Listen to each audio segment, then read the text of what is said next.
Hello, my name is Yeji, otherwise known as ANdmadeco here on YouTube and on Instagram.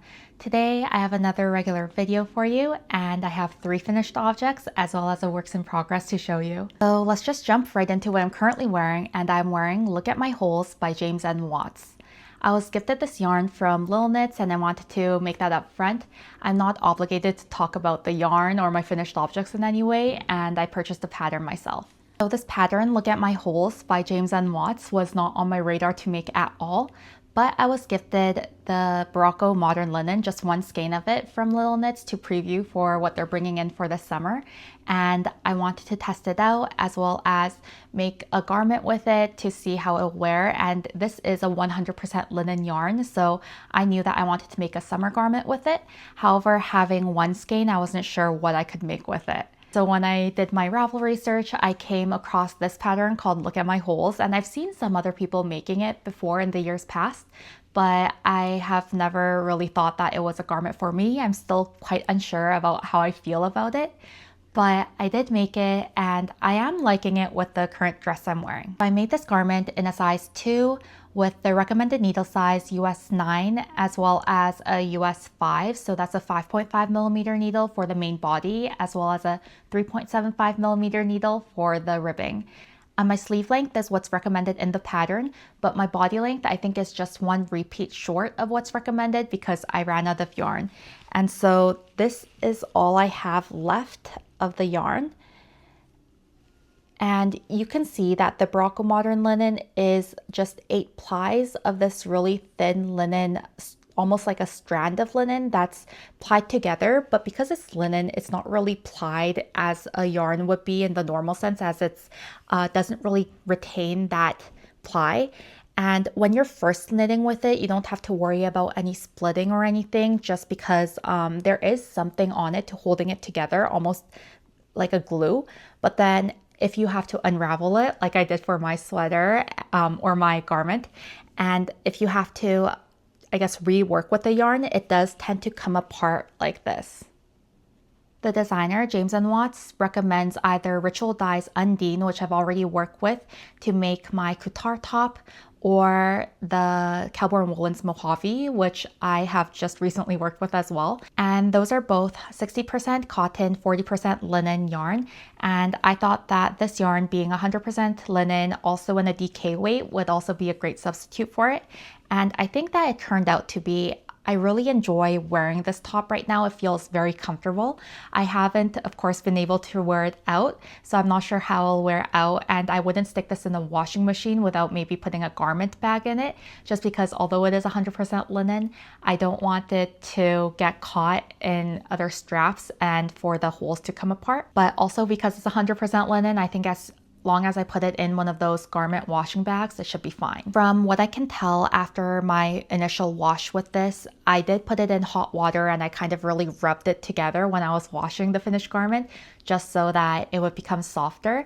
It has become quite soft and I don't feel any prickliness or any of that hemp-like feeling when it is near my skin now. I think my particular color is called Stormy Spring, or it has the name Storm in it. And I do really like this blue. It actually goes really well with the current dress I'm wearing, which is from Uniqlo. Along with the yarn, Lil Knits did send me their pattern booklet, the Berroco Modern Linen, and I think this was just sent to them, and it does have a few patterns in it, and I think this one in particular is really pretty with the cross back, but I didn't have enough yarn to make it, so I decided to just go with what I could find on Ravelry. And I'm really happy that I made this. I think there are quite a few favorites. I think this has over 10,000 favorites on Ravelry, so it is quite a popular pattern. And after making it, I can tell why. The increases, it's just a raglan, are pretty simple, but it's the holes that are made with the combination of yarn overs that I think really make it special. And also James has really clear instructions on how to make the holes in his YouTube tutorial, so I think you don't need to worry about that. I did make some mistakes and some of my body counts, my counts were off while making this, and for that I just kind of fudged it within this raglan, so hopefully those aren't too obvious as you're looking at the screen now. But I really do enjoy how this top looks. I think that it would be nice to wear over a dress like this, or if it was a little longer, then I could probably wear it. I don't know if cover up would be the right word, because I don't think it's really necessarily covering anything, but it'd be a really nice, fun top to have. So this garment is a regular top-down raglan, and you have these increases, the raglan increases, but I did lose count on some of my increases, and so James also has counts for every 8 rows in the pattern, and so you're able to kind of keep a track that way. And so when I was kind of off count, I just decided to fudge some and add some extra increases when I needed it. And I don't think you can tell too much, but I think if somebody's looking at it really closely, maybe they can. Hopefully not. But also, I really enjoyed that the stitches are really fun to make, and it did keep my attention. It's also quite a short knit, as you're making these really big holes in your garment, so it doesn't take a long time. This was only 1 skein, and with this garment being knit on US 9, a 5.5mm needle, it was really nice that it went by really quickly, and it only took 270 yards to make it to this length. I decided to keep the arm length, and I just decided to crop some of the body because I knew that was what was going to take the most yarn.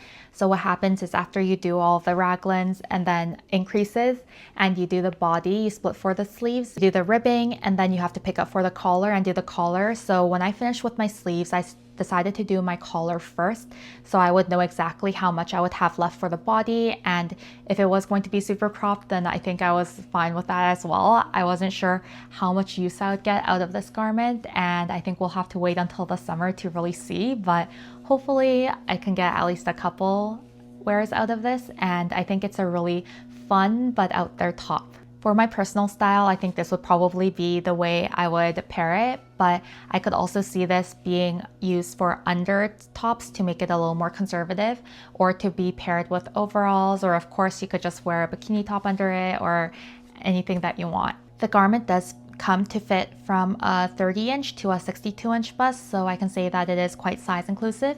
And also it is a regular raglan increase, and so you are able to adjust it if you need to. I will say that when I first started making this, I had to rip back a couple of times because I messed up on the stitches, but I think that's also because I didn't do a gauge swatch, so that was my pseudo gauge swatch.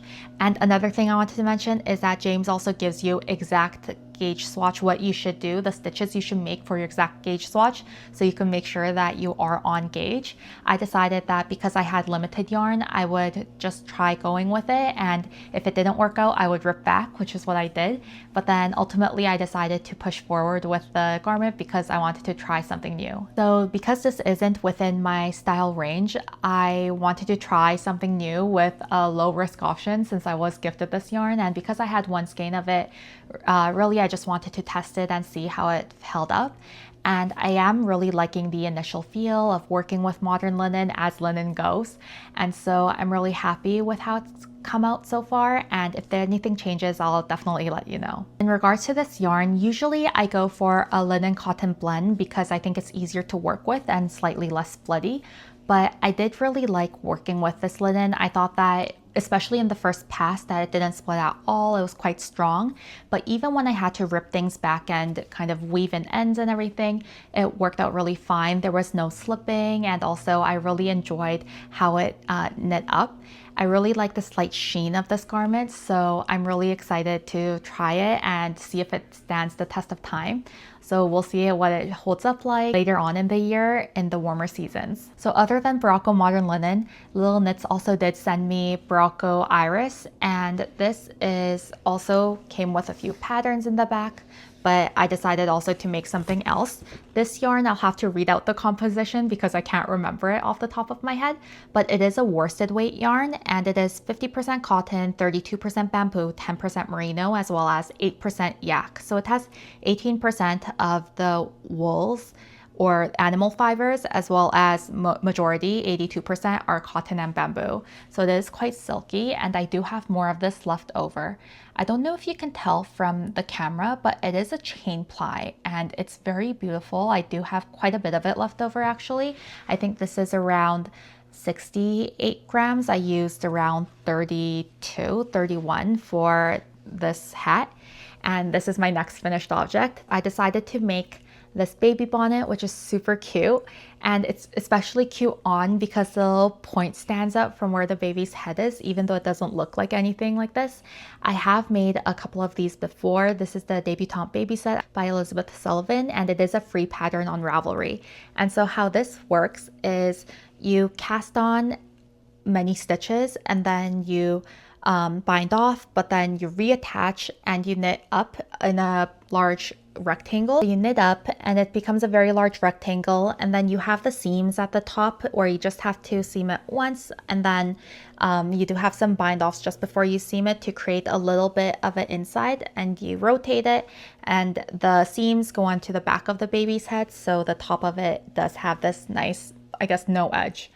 And this is, I love how this one knit up, especially with this yarn. This yarn is super soft. With it being mostly cotton and bamboo, I knew that there wouldn't be any itch factors, and so I'm really happy because the bonnet does cover the ears and go across the cheeks somewhat. And also I really enjoy this because it is also because it does have a little bit of animal fiber, and so I think it will keep warm. I can see that this would be a very good yarn to use for baby blankets or for anything, I guess, children related. But even for myself, if I had enough of this, because it is a worsted weight, I think I could make any sweater with it and be really happy. I think this is also a very good beginner yarn because it is chain plied. There's no catching, there's no splitting, and also if you have to rip down or tink back, then you could always do that and your stitches will always be pretty clear where it is. And I really enjoy this yarn. This is in the color Blush, and I love just how this looks. I'm very happy with how this one knit up. For this, although it is a baby set, I decided to not do the leg warmers, and I just decided to do the bonnet because the bonnet is really what I think the star of that pattern, and it's what I really like. With the leftover yarn, I know I could definitely pull out 1 or 2 more of these baby bonnets if any of my friends decide to have kids, or if anybody needs pretty bonnets for their babies. I think they're so cute. I love this pattern just for how easy it is, how mindless, and also just the fact that I could whip one out really quickly and the results are just so adorable on the kids. This obviously remains to be one of my favorite patterns to knit, but I especially do like it with this yarn. It has a really good drape to it, and I really like how soft it is. For this one, I did make the largest size in a 6 to 12 months, but it's also a very adjustable pattern depending on just how many stitches you cast on and you decide to make for the actual bonnet size. So I would definitely recommend this pattern. I think it could be cute even on toddlers if they do decide to keep the string around their heads, but I am so happy with it. Every time I make the Debutant Baby set, I'm always very pleased and 100% happy. So I know that this won't be the last bonnet that I make for a baby, and with this yarn I can pull out probably 1 or even 2 more of these hats. I think that I might try to make something different with it. It is a worsted weight yarn, so I'll have to see what I can find within the yardage that I have, but this is always, more of these are always a possibility, especially in this blush color. I think it's very fitting for if any of my friends are having kids or anything like that. The baby bonnets, as well as this, look at my holes, weren't objects that I was intending to make, let alone finish this week, but I am really happy to report that I did finish the pair of socks that I really wanted to get done for this week. And these are matching socks with my friend Stella, whose Instagram is @milkenthusiast. We decided to make matching socks after I bought this main color yarn because she said that she had the same yarn, and I'm really happy to say that I'm done. These haven't been blocked, which is why they're sitting on sock blockers. I like having my socks very blocked and very pretty to show, but I just finished this. I was actually delaying recording because I wanted to finish these before I recorded. And so the ends aren't woven in on one of the socks. The other one, the ends are woven in. And so I made mine completely as a twin. I decided, to rewind, the colors that we used on this are the West Yorkshire Spinners, 1000 Rouge, as well as Christmas Robin. And it's when I said that I bought the Christmas Robin that Stella said that she had the same colorway, and so we decided to make the same socks. and we cast it on at the same time, and so they are very special in that way. These are just a plain pair of vanilla socks made with a US 1 2.25 millimeter needle, and with a shadow wrap heel you could keep in pattern because you don't have any decreases in the gusset and this part isn't enlarged. And I'm really happy with how it worked out. However, I do want to say that I don't know if the shadow wrap heel is my favorite type of heel, because although I do love knitting it, it's very easy to knit and I do like how the contrast color really does pop out. I don't know if I like the shape of it as much as a heel flap and gusset. So with a heel flap and gusset, because after you do the heel flap, you pick up more stitches, and so you have more stitches here. You have to then decrease for the gusset, which creates the nice line. And I didn't want to do that for this pair of socks because I didn't want to break up the dotted portion in the sock. Honestly, it would have been fine even if it was broken up a bit, but I just wanted to try doing something different other than my regular heel flap and gusset, and really I wanted to see how it then wears out. But I don't really enjoy that the shadow wrap doesn't hug my heel as well as a heel flap and gusset does. I think also it might be my technique, but for the one that I did weave in the ends, I did have to go in and reinforce where the shadow wrap is and where the contrast color changed. And for the one that I haven't weaved in my ends yet, you can kind of tell that there are a little more holes in it. And so I do have my pair of socks from last week here to show you. So if I'm to compare the two, you can tell that with the heel flap, the stripes with the heel flap, the stripes do get thinner. And so for this pair of socks, I didn't think that it really mattered because the stripes were long enough where it didn't matter. But I knew that then the dots here would get reduced to, instead of having 2 rows, to 1. And it would have been fine even if it did that, but I didn't want it for this one just because, I don't know why, just because I didn't. But I really like in that the heel flap gusset, you also have a stronger back heel portion, because I like to do mine as a twisted slip stitch, but for a shadow wrap you don't have that same thing. So I'm not sure exactly how I'll wear, but I am excited to see how it does. And another thing to mention is also because I wanted them to be exact twins, I decided to end the repeat a little early and do 5 rows of the contrast color for the toe before I started the toe decreases, just so that I wouldn't have to rip out a whole section just to make it become complete twins.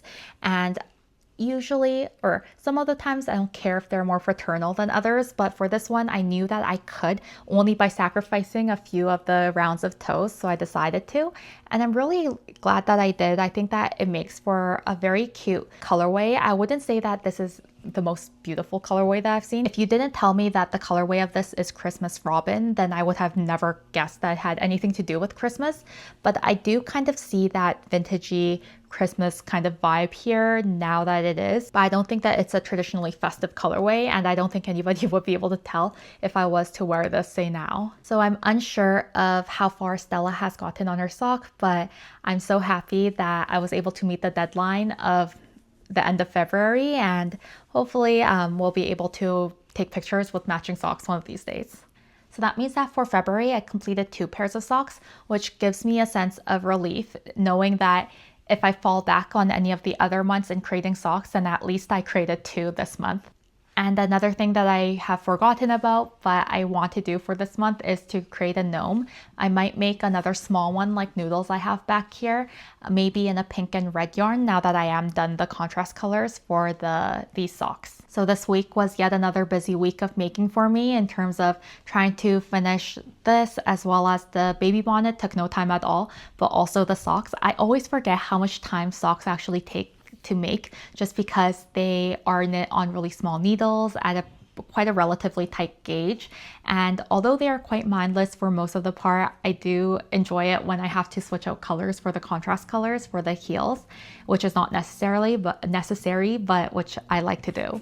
As for works in progress, I don't have much to show you. I only have one work in progress, and it hasn't gotten too much attention from me this week just because I was working on my other projects. But I did make a little bit of progress on it. I did finish up the blue flowers as well as the red flowers, and now I have the pink as well as the multiple repeats to go. This is the Anemone Sweater by Pernille Larsen, who is a co-founder of Knitting for Olives, so this is mainly in their yarn.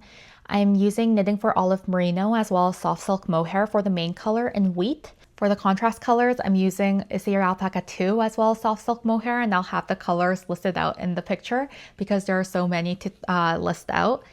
And I am really happy with how this is knitting up. I think I just need to get some more work into it. It just is more fiddly, as I said last week, because I do have 6 strands of yarn just hanging from this project. Currently, I only have 4 because I cut out the red and then I have to do a couple of rounds in the main color before I go on. This is a project that I'll continue to mention as I get more progress in. I have decided to steek for the sleeves because I think that it'll be easier, and Stephanie from Edible Thoughts is always very encouraging, but she also left a very encouraging comment last week saying that it's probably a better idea to steek it, and I definitely agree.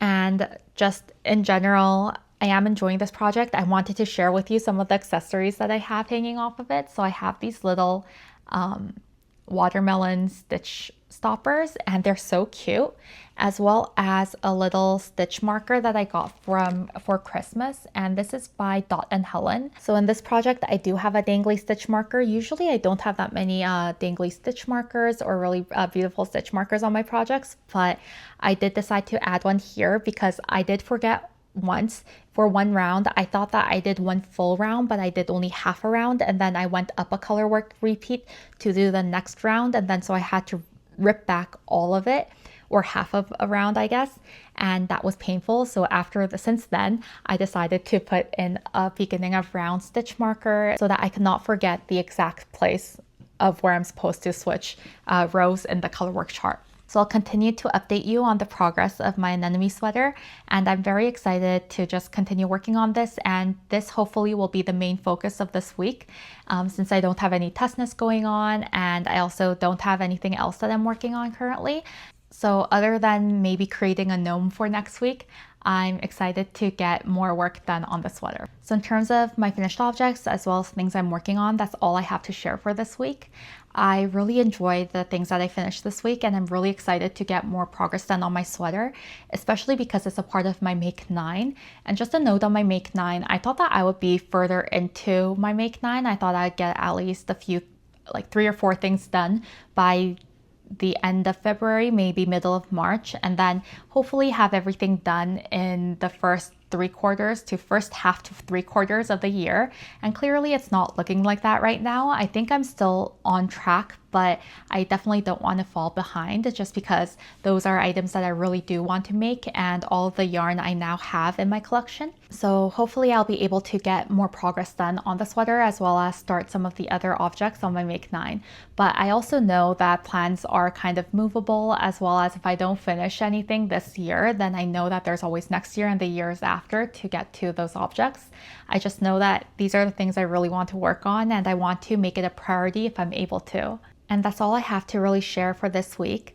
Thank you again to Little Knits. Again, I was not obligated to post or say anything about the yarn, but I really wanted to share on what I've been working on. Hopefully you'll see me wearing this, if not in real life, then in some photos during the summer. And although it is outside of my comfort style range, I really hope that I will be able to get some good use out of something that I've made. And I'll continue to keep you posted on the things that I make, as I do every week. And so thank you so much for watching. If you have any questions, please feel free to ask. Please comment, like, and subscribe if you are able to, and I will see you in next week's video. Bye.